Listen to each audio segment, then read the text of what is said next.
dans la région du sud-ouest d'où vous venez. Well, the situation is very tense. The people are not very motivated. They have a lot of grievances against the system, against the institutions, and the belief that it has to be addressed, that whilst we are addressing 20th May and its importance in the country, but also there are fundamental issues that have to be addressed. Fundamental issues that touch and concern the existence of the country, that touch and concerns living together as one, that touch and concerns living together as a people. If these issues are not addressed, you know, the people are very reluctant. You could tell that the mobilization was very timid. Most people had even left town. Buea was kind of abandoned yesterday, even and today morning, because people were a bit worried because of the security constraints. Effectivement. Pourtant, le président de la République a convié l'armée nigériane au boulevard du 20 mai à Yaoundé ce matin pour célébrer cette unité nationale et la paix entre les voisins du Cameroun. Et on a pu observer également que le premier carré du défilé civil était la section Common Law à l'ENAM pour marquer l'intérêt du gouvernement pour le bilinguisme. Maître Agbor Congo, vous avez pu suivre ce défilé au boulevard du 20 mai à Yaoundé et la mise en avant du bilinguisme camerounais par le président de la République. Est-ce que ce sont des signes que le chef de l'État reste attaché profondément à ce bilinguisme et à la résolution de cette crise anglophone? You see, we're very hypocritical in this country. Pourquoi vous estimez qu'il y a de l'hypocrisie? Because Agbor Congo, 2 years ago, we were in this very panel, and we raised the issue about the common law, about lawyers and teachers. And they argued that there was no problem, that there was nothing. After a while, people were arrested. The president made some cosmetic appointments or measures were put in place, like the common law bench at the Supreme Court and the other one in Enam, you know. And today, everybody is hailing it. But that is not the problem. Let us be honest. Let us go to the fundamental problems that the people are facing. Ask the question, why is it that 20th May doesn't resonate well with the people of the former Southern Cameroons like the way it does with the people of East Cameroon, or called La République du Cameroon? There is a fundamental question. Unless we address those questions, all this cosmetic bilingualism commission, common law bench, will not address the fundamental issues. The people boycott not because they forced them. I remember in 2016, during the days of the consortium, nobody was forced. Then on 9 January, nobody went out. Because the people believe that the elected, so-called elected leaders don't represent them, don't speak for them, don't defend their interests, don't fight for them. As we speak, I've not heard any elected leader of the Anglophone region condemning what is going on. They don't criticize what is going on. They don't criticize government excesses. So the people have lost faith in leadership. There is a disconnect between the definition of leadership in Yaoundé and leadership on the ground. We need to come back to the basis and ask ourselves, what is the essence of the 20th May? What is the importance? If we cannot address the issue, we would celebrate it, there will always be boycotts. So we need to go back to the basics. We need to address the fundamental issues.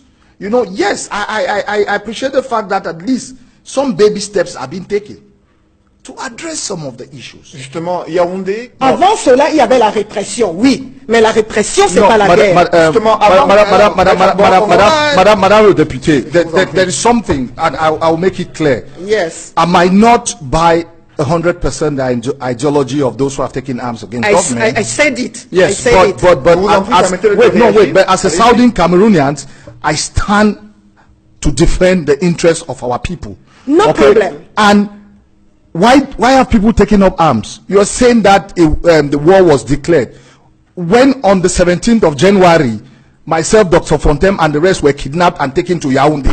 You know, when internet was cut down, when people were Ça s'appelle arrested. de la répression, No, excuse ça me, s'appelle excuse pas la me, guerre. excuse me. When people N'assumez were pas ça, arrested, mais- Je vous en when prie, people could not, permettez-nous when you made s'exprimer. people, they decided to defend themselves. When you attack people, you kidnap them and you take them to Yaoundé. Contrary to the 2009 decision of the African Commission in Scapo versus the government, that clearly said that you cannot arrest people in the southwest and northwest and take them to the military tribunal. You push the people to the wall, and you cannot sit we here. push who? You push the people of the southern Who? Cameroons to the wall, and you cannot say that it started. No, it started because government started kidnapping people. The people had to protect themselves. If I come to your house, if I rape your child, if I try to kill your children, you will take up whatever, if it's a knife, to protect yourself. Okay. And that is Je vous en what prie. that is what the people have decided to do. Je vous They en might prie. not be right. They might not be right. Don't, Je vous en don't get prie. me wrong. Merci. They might not be Maître right, Abokongo, but at permettez- least they will protect their people. Edmond Kambia, on a là deux perceptions, deux Soyons avis à la baisse, sincères. je vous en prie, une grave crise humanitaire, un désastre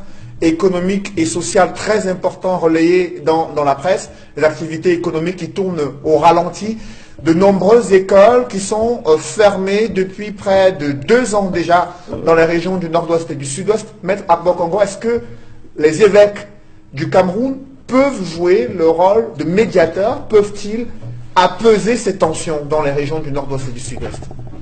It's not, yes, the clergy can play a role, but it's not only the clergy. You know, the problem in Cameroon is that everything is done by politicians. You need a clergy, you need a civil society, you need the politicians, you need credible people in this country. And we have, who can try to sit together and come up with ideas.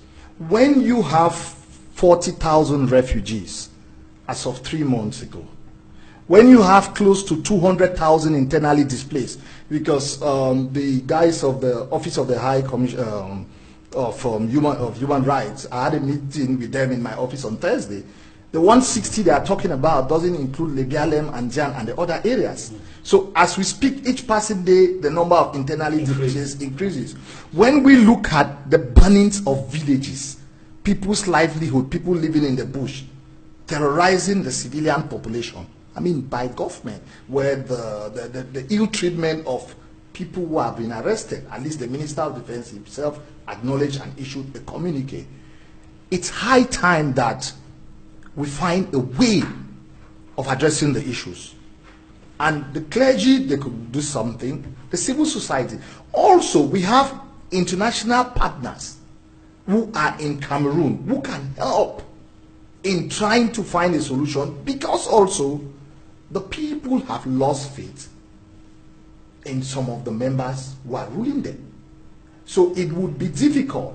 And Madam Honorable, it cannot just be that the arms groups should drop down their arms and everything will be fine. Let's be honest also. Okay, government has a major role to play. Government has a major role to play, because you will hear announcement where the SDO, the DO will say people should leave the bushes and come back to town. Some come. The next minute, government forces attack them and they burn their villages. They burn their bikes. They don't have any protection. So we need to sit together. Government has a major role to play in trying to find a solution. And as I said repeatedly, you don't talk only to your friends. You talk to people who don't disagree, who don't agree with you. You talk to your enemies. Government has to talk to the people who are in control of what is happening on the ground. It's not supposed to only be members of the band consortium. No, you have to talk for those clamoring for separation. They did it with the FARC rebels. Okay. After how many years? No, they have. We don't need to wait for 30 years with 5 million people killed before we talk. If we can talk today, if we can find a way of talking, ask them. It's good, because when you meet them, you can know why they are doing Where what are they they? are doing. À You know, propos de it's cette crise not just- anglophone, Maître Abokongo, à propos de cette crise anglophone, le Conseil, vous avez discuté avec l'ambassadeur des Pourquoi États-Unis vous aimez d'Amérique. me couper la parole Je comme vous ça? en prie. Ah bon, tout à l'heure, vous m'avez fait une civilité, je vous la rends. Pourquoi Si je vous évoluer, parle comme ça, maître? c'est parce que vous êtes quelqu'un que j'apprécie et que je respecte. Et je pense merci que beaucoup. vous pouvez faire quelque chose. Et c'est la raison pour laquelle je vous interpelle de cette façon-là. Maintenant, c'est fait, vous pouvez Maître reprendre la parole. Agbo Congo, vous avez justement discuté avec l'ambassadeur des États-Unis d'Amérique. Il a organisé une discussion au sujet de la crise anglophone il y a quelques semaines, bien avant cette rencontre avec le chef de l'État du Cameroun et cette déclaration. Est-ce que les États-Unis sont prêts à jouer un rôle de médiation dans cette crise anglophone? Qu'est-ce qui explique cette implication, ce regard de l'ambassadeur américain au sujet de cette crise, selon I vous? think the ambassador made it clear that if the government allows them, because they respect the territorial integrity of this nation and the sovereignty, that if the government allows them, they would like to intervene to find a solution to the crisis. Ils ont d'abord réussi You know, avant. and when we talk about the solution to the crisis, like what the ambassador said, Yeah, yes, I think both parties have to find a way, because it's not just one party, the both parties. But I would say when you stop burning down villages, when you respond in a disproportionate manner, we condemn the killing of gendarmes. Nobody is supporting it. But when you kill one gendarme in a village, and you come there and you burn the entire village, you kill 20 other persons, you are supposed to be a Republican army there to protect the people, then there is a problem. Nobody is justifying, Honorable, nobody is justifying the fact that gendarmes should be killed. No. But we are saying that if it happens, you can find a way to investigate. You can find a way to look at those who did it and then try to find measures. But you cannot just burn an entire village. Honorable, the government is radicalizing people every day. If you go to Munyenge, if you go to Kombone, if you go to Nguti, if you go to Bello, if you go to Ndiat, and you see what is going on. For example, the chief who was killed the other day, the chief was trying to rally people in the Umojob area. You look at the Fonds Palace in Lebialem, part was burned. And you expect those same funds tomorrow to come and sit and call the people that they should respect the institutions of the state. The government also has helped in delegitimizing some of them in the eyes of the people, and now they cannot speak. So each of them, the arms groups and the government, they have to talk. And when I say have to talk, they'll talk to everybody. And don't forget, the leaders are currently in jail for at least 4 months. Seseku Tabe and co. Okay? I think as a sign of good faith of the government, to show that, okay, we are really ready for things to change, you can at least release them. They have been there for 4 months, no access to lawyers and family. We are not in North Korea. We are in Cameroon. And if it's in a rule of law, and we want to, you want to say, yes, they are only accused of. As we speak, the court has not found them guilty. But why do you keep them for 4 months? 4 months. Without access to lawyers. En ces heures troubles de la vie nacité, d'abord Maître Agbo Congo sur cette invitation des États-Unis qui demande à ce que le chef de l'État s'inspire de George Washington et qu'il rentre dans l'histoire. Comment vous percevez ces propos? Qu'est-ce qu'ils signifient pour vous? No, but what he said is, I think what everybody says behind the president. I'm sure even people in the members of the CPDM, they do say, it's nothing new. Why are we pretending? 36 years in power is enough. Okay? It's been there for long. He should midwife a genuine transition. We need to have a change of leadership. We need to have a rotational presidency between the two peoples that came together and formed this country. Okay? The constitution has to be amended to ensure, like what is happening in Nigeria, that when you have a president from the former East Cameroon this time, the next time a president, the parties which are running for election should have candidates only from the former Southern Cameroon. That would help in a way. But my last word is that the government has to talk. The government has to talk to everybody. Merci. Call them separatists, call them whatever name. For us to have a permanent solution in this country, the government has to talk to them. Merci, they control the Congo. people on the ground, and the government must talk to them for a solution. Précisons que jusqu'ici, le